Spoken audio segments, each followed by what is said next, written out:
Salam perjuangan untuk bangsa Papua dan bangsa Maluku. Mencintaimu setulus hatiku.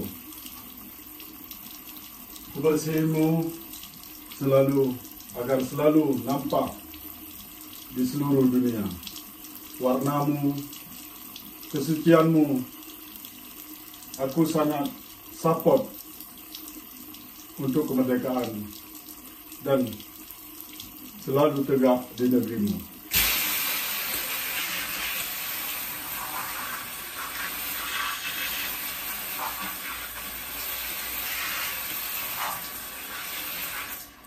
Saya, Muhammad Hanafiah, Koordinator Aceh Sumatera National Liberation Front di Denmark, mendukung penuh kemerdekaan bangsa Papua.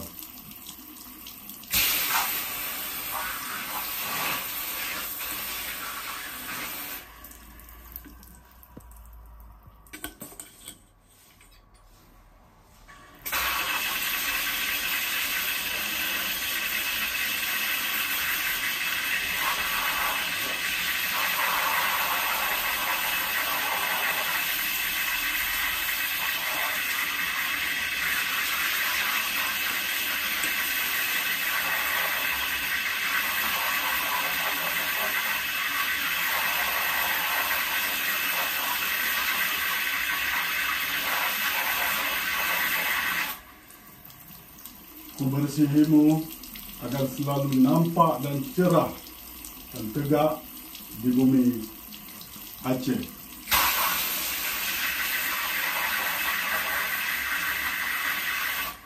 Free Papua, Free Maluku, Free Aceh.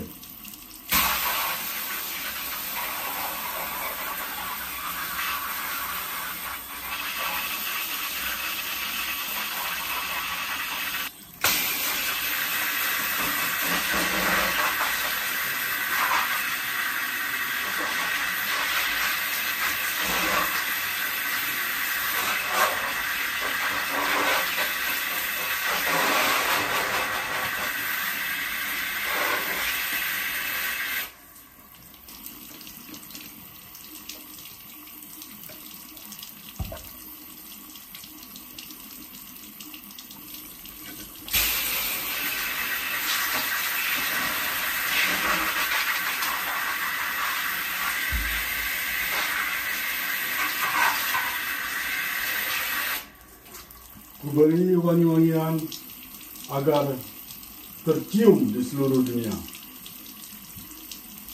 Saya sangat menyokong kemerdekaan bangsa Maluku agar selalu tegak dan berdiri di tanah airnya.